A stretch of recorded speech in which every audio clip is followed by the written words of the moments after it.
Dinner টেবিলে বসে খাবার থালার দিকে তাকিয়ে বিরক্তিতে কপাল কুঁচকে ফেলল সম্রাট। এটা কি পদার্থ রেঁধেছ তিথি? বাড়িতে করো তো একবেলা রান্না, তাও মন দিয়ে করতে পারো না। সকালে তো চামড়ার মতো টোস্ট আর ডিম সেদ্ধ চিবিয়ে অফিসে যাই, বাড়িতে খাই তো শুধু রাতে, তাও এই পদার্থ গলা দিয়ে নামাতে হবে? কিসের তরকারি এটা? আলু পটলের। মৃদু গলায় জবাব দেয় তিথি। আলু পটলের তরকারি? এত কালো? ওই জন্যই মা যতদিন বেঁচেছিলেন বলেছিলাম মায়ের সাথে থেকে রান্নাটা ভালো করে শিখে নাও। তখন তো বিদ্যাধরী হয়ে এই বাসার পরামুখস্থ করতেই ব্যস্ত ছিলে। কী কাজে লেগেছে ওই ডিগ্রি? ছেলেকে পড়ানোর জন্য তো টিউটর লাগে। জীবনটা আমার জাহান্নাম হয়ে গেল। ক্রোধে থালাটা ঠেলে দিয়ে টেবিল থেকে উঠে যায় সম্রাট। পাশের চেয়ারে বসে ওদের ছেলে তীর্থ চুপচাপ খাচ্ছিল।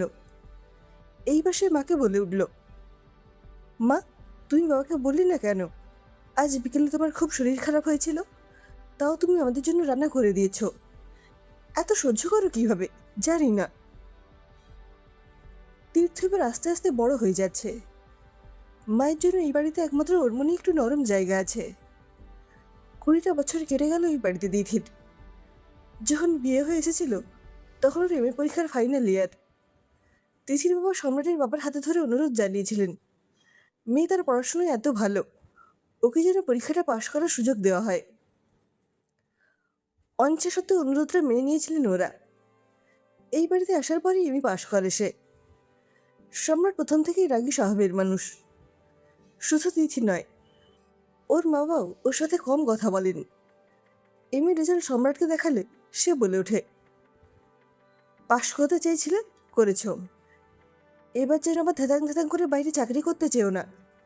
যদি এখন বেশিরভাগ মেয়েই চাকরি করে, আমি চাই না আমার বউ চাকরি করুক।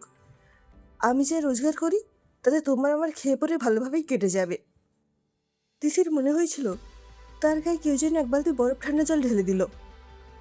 সে যে অনেক আশা করেছিল এবার সে চাকরি করবে। এত বড় চাকরি করে সম্রাটের এমন মনোভাব কেন? বাপের বাড়িতে গিয়ে অনুযোগ জানাতে মা বললেন, মানিয়ে নাও, বিয়ে হয়ে গেলে মেয়েদের তো শ্বশুরবাড়িটাই নিজের বাড়ি।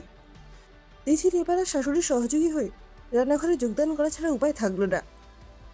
এই ব্যাপারেও কিন্তু তার নিজের কোনো মতামত ছিল না। শাশুড়ি নিজেই রাঁধতেন, সে শুধু হাতে হাতে সাহায্য করে দিত। তিনি বলতেন ছেলে নাকি মায়ের হাতে রান্না ছাড়া আর কারো রান্না মুখে রোচে না। তাই রান্নাটাও তাদের ঠিকভাবে শেখা হয়ে উঠল না। কাজের কিন্তু অভাব ছিল না। রান্নাবাদে বাড়ির আর সব কাজই তাকেই সামলাতে হতো, এমনকি অসুস্থ শ্বশুরের দেখাশোনা পর্যন্ত। তবে তার বিয়ের বছর কয়েকের মধ্যেই তারা দুজনেই গত হলেন। এর মধ্যেই তীর্থই সংসারে এসে গেছে। এত কাজের মধ্যে ওইটুকুই যেন তার নিঃশ্বাস নেওয়ার জায়গা হয়ে দাঁড়ালো। ছেলের সাথে এবার তার কাজের ফাঁকে সময়টুকু কাটতে লাগলো। তীর্থ যখন 3 বছরের, সে তার বাড়ি থেকে কিছুটা দূরে একটা কিন্ডারগার্টেন স্কুলে ভর্তি হলো। রোজ তাকে স্কুলে দিয়ে 2.5 ঘন্টার জন্য তিথিকে অন্য মেয়েদের সাথে স্কুলের আশেপাশে কোথাও একটা অপেক্ষা করতে হতো। বাধ্য হয়ে সে সকালে একজন রান্নার লোক রেখেছিল।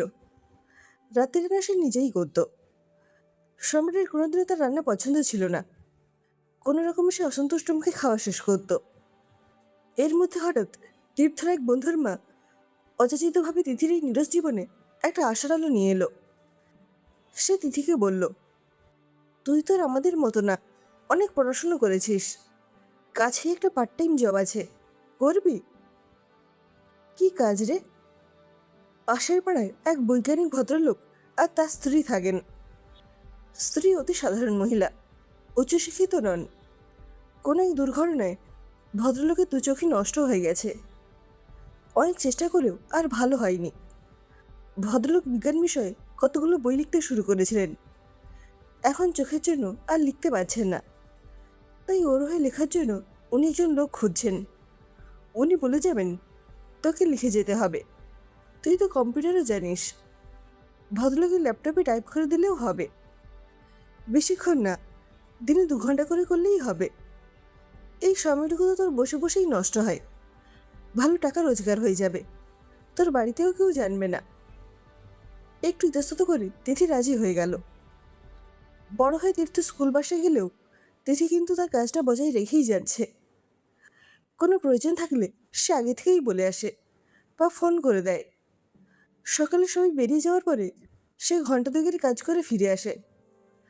ভদ্রলোক তাকে আরও অনেক লেখকের সঙ্গে যোগাযোগ করিয়ে দিয়েছেন। কাজটা তার ভালোই চলছে। বাড়িতে একমাত্র তীর্থকেই ব্যাপারটা জানিয়েছে সে, তাও ছেলে বড় হওয়ার পর। সেদিন রাতের ঘটনার পরে তীর্থ সকালেও বেশ রেগেছিল। ছোটবেলা থেকেই ও লক্ষ্য করে আসছে যতটা সম্মান মাকে দেওয়া উচিত তার কর্ণমাত্র বাবা মাকে দেয় না। তার মতো শিক্ষা দীক্ষা, রুচি, স্বভাব সব দিকেই গর্ব করার মতো। তাহলে এত অপমান, এত লাঞ্ছনা মা কেন সহ্য করবে? বাবাকে একটা উপযুক্ত জবাব দেওয়ার জন্য ও সুযোগের অপেক্ষায় থাকলো। বাড়ির ফ্রিজটা বেশ কিছুদিন আগে থেকেই গন্ডগোল করছে। সম্রাটকে বল সত্ত্বেও একটা নতুন ফ্রিজ কিছুতেই বুক করছে না।